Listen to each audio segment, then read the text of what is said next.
This is Leading Through Disruptions. Leading our esteemed panel of experts is Dawn Houghton. She has over 40 years of experience helping companies innovate and stay relevant. She's delivered billions of dollars in global new product initiatives. Welcome back, Dawn. Thanks, Gene. So I will say theme 4 was a very interesting strategy or challenge to the panel. Disruption is coming. What would you do? Tell us about this. Yes, this was actually a role play. We told the board that they were now magically the CMO of a Fortune 500 company. The company is very successful. They're a clear market leader for a very long time. And for a couple of years, as they went through the strategy process, this idea of disruption has come out. Now, no one thinks it's imminent. It's always deprioritized, but the threat is definitely there. There's startup companies who are starting to play near and around their space, and the R&D team has said they need funding for a DIS program. So the CEO assigns you, the CMO, to develop a disruption strategy for the company. What we've asked them to do here is tell us, how would you go about doing this? What elements would it include? How would you approach it? Just everything that we would want to advise to a CMO on how to deal with disruption through a disruption strategy. So that sounds like a great challenge to the panel. Tell us a little bit more about the panel. Yes, they had a lot of fun with this. We have a very diverse group. I think we cover about 6 countries. We have different backgrounds and experience, some business, consulting, analysts, that sort of thing. We also have some technical expertise and some academic experience, and all of them do a great job building on each other. So, Dawn, in your executive summary, you have some discoveries that you're going to be sharing with us today. That's right. We learned a lot about this disruption strategy, the importance of it being proactive, part of the strategic planning process, the importance of the CEO role, the role of the CMO, and the effect on the people and culture. So we'll be going into each of these points. So I'm a little bit confused with key point number 1, because it looks like most Fortune 500s are not prepared to survive disruption. That's right. One of the issues that we had is I described the problem that we presented to the panelists, and we had some panelists immediately say, if you have to ask me to create a disruption strategy, it's just too late. But I think that is a reality, especially in the Fortune 500 world. These businesses are very successful for a very long time, and change is not something that they embrace regularly. The second point that Sumant brought up, and he found a study from Accenture, which says 93% of business leaders know their industry will be disrupted in the next 5 years, and 20% say they are prepared to address it. So this gap means there is definitely an urgency to having a disruption strategy. And Sumant also talks about starting to look for leading indicators or early indicators of disruption, which is really what would make it proactive. So we should be doing something as a company as soon as we see those early signals. And he talks about a variety of leading indicators that can be used, not only startups, but maybe bankruptcies of other companies or, just new technologies, other sorts of changes, which are saying that something's happening in this market. And the point is to be ahead of it, not behind it. So I guess if you're going to survive and evolve, then planning has got to include some kind of disruptive strategy. Is that right? Right. So really, disruption strategy is not rocket science. It's just strategic planning, and it needs to be part of the regular strategic planning process, which is typically done once per year. But as part of that process, we need to be continuing to ask fundamental questions like, who are we? What business are we in? What could we be? What is possible in the future? Those kind of questions are things that are either not done in strategic planning, or it's maybe half a day sometime during the week. We'll talk about the what could be, and then the other 4.5 days of the week we'll deal with quarterly profit projections. Okay. Mm-hmm. So we need to make sure that we're allowing part of that strategic planning process to look forward to what disruption could bring, how we could benefit from a disruption strategy, definitely how we can defend against it. But again, the preferred is to be the one disrupting, not the one disrupted. So my question to you is, can CEOs lead the disruption strategy? Are they qualified for that? CEOs play a very important role in disruption. When this problem was presented, we said the CEO asked the CMO to go come up with a disruption strategy, and some of our board members came back and said, hey, if the CEO isn't on board to lead the disruption, it's not going to happen. You can see Bill Roth is talking about the CEO has to be committed to disrupted change. If he isn't, nothing's going to happen. And Falguni talks about, and this is kind of the fundamental challenge in the Fortune 500 world, is it is not the strength of a Fortune 500 CEO person to be disruptive. They got where they got to by successfully operating stable businesses. So he's pointing out many companies don't have visionary executives who can organically build new business models or disrupt themselves. And this is a problem for many of the CEOs. He actually talks about maybe the CFO can just go by and acquire some startups, and then that can help create a more disruptive world. And Bill points out also that leading in a disruptive environment is achieved by creating a vision before there is compelling evidence. This is not only about thinking about what the future will be, but acting before you're sure that you're right. There is a little bit of risk here, and this is the sort of risk that a traditional CEO is not used to dealing with. However, if the CEO is not on board and leading the disruption will not happen. So tell me about this survey that you did with the panel. I asked the question, in Fortune 500 companies, which C-level leaders are the most important to achieving self-disruption? I allowed them to select two because based on the discussion that had taken place so far, I knew almost everyone was going to vote for the CEO. And in fact, 93% said the CEO is one of the two most important. So what I'm really looking for here is who was the second most important. And what really popped up is the Chief Strategy Officer.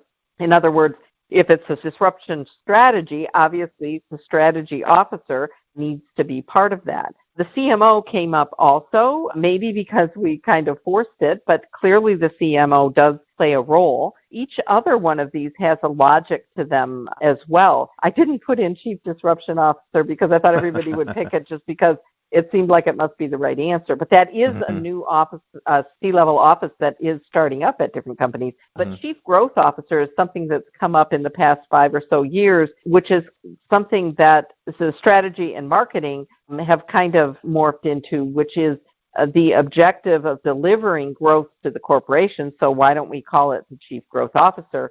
For Chief Technology Officer, I think a lot of Silicon Valley companies, companies where their business is technology, it makes sense that disruption would be led by the technology, and that makes sense. Suppose people said Chief Operating Officer because obviously that's who's going to make it happen. Chief Financial Officer, I was surprised we didn't have more people voting for that because of the important role that startup acquisitions play.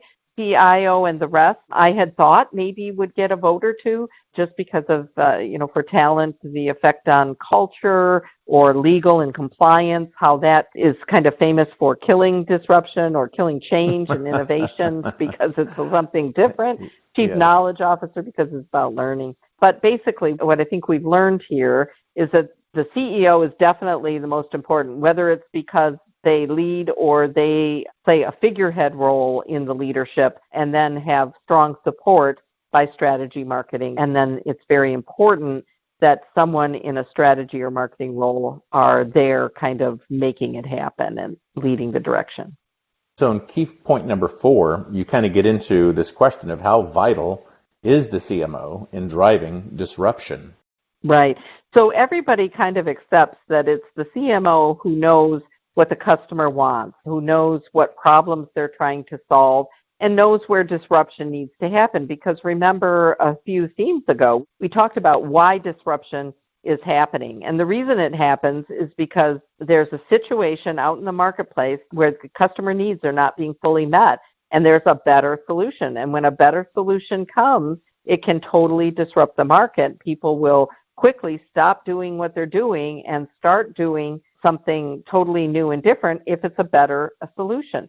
So because the CMO has all of that knowledge, it is the CMO who can take, Rob talks about taking the role of futurist. So person most likely to create a vision for the future, where that better solution is going to be, what business we're in and how it's morphing. The person who knows that best is going to be the CMO. And Michael talks about when you're talking about creating a disruptive strategy, no matter who is leading it, you need to start by looking at the target consumer and talk about what problems they urgently want to solve. And that is what is kind of that peek into where disruption is going to happen. Patrick talks about as well, think before you go. Understand what are the issues, what do the market research that needs to be done. Know what you need to know in order to know where you want to go. So let's say you're going to put together a team that's going to be your disruptive strategy team. What skills are needed for those members? Right.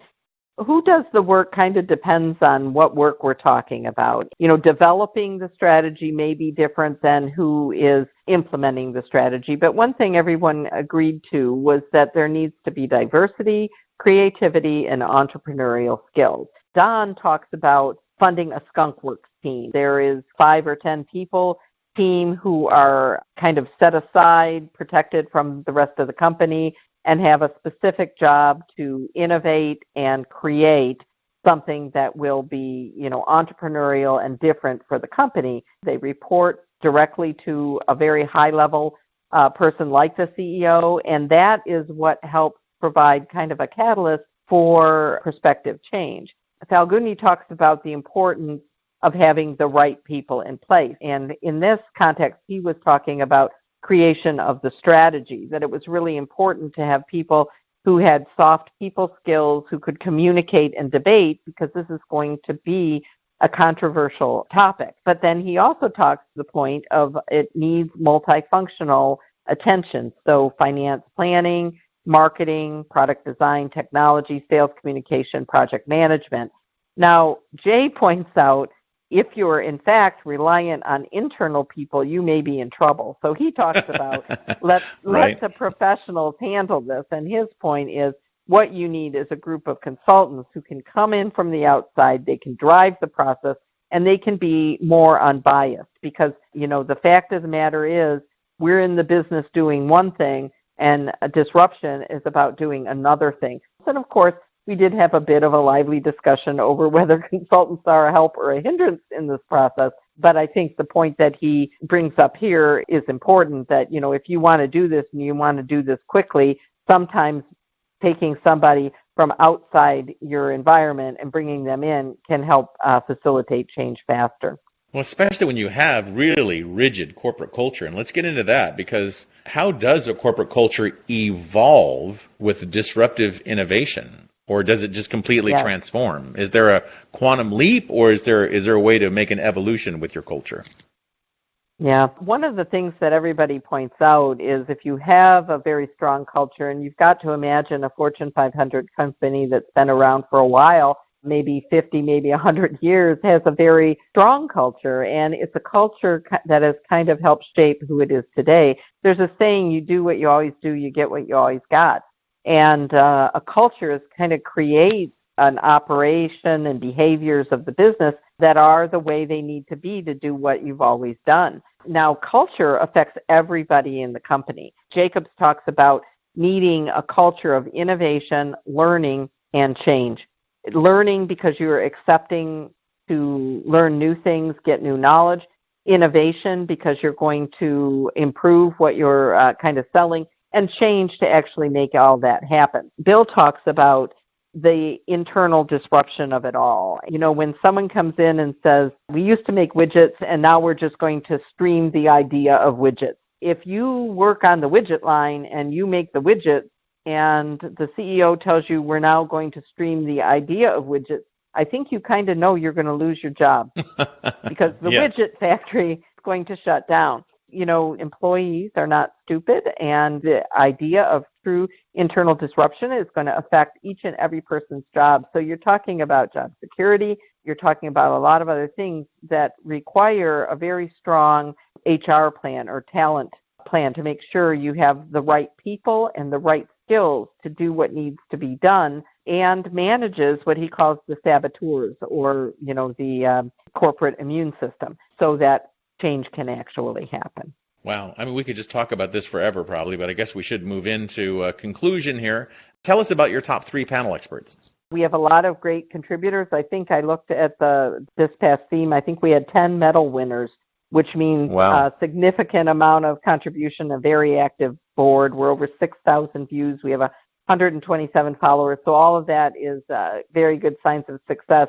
Sumant and Ulasa are both consultant market analysts, very knowledgeable on kind of the way business works and what's happening now, the most recent trends and that sort of thing. And Jay, as well, is a consultant who has a lot of experience in these areas and has been a great contributor through all of our themes as well.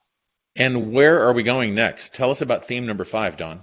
Well, because culture has been an important topic, it's actually come up, I believe, every week. We've decided that the next theme is going to be about implementing culture change. So how do you go from your established Fortune 500 culture to a culture that's more innovative, that's more embracing of learning, and more embracing of change? Well, Dawn, that sounds fantastic. I can't wait for our next conversation. It's Dawn Houghton. She has over 40 years of experience helping companies innovate and stay relevant. She's delivered billions of dollars in global new product initiatives. And Dawn, we will talk again. Thanks, Gene.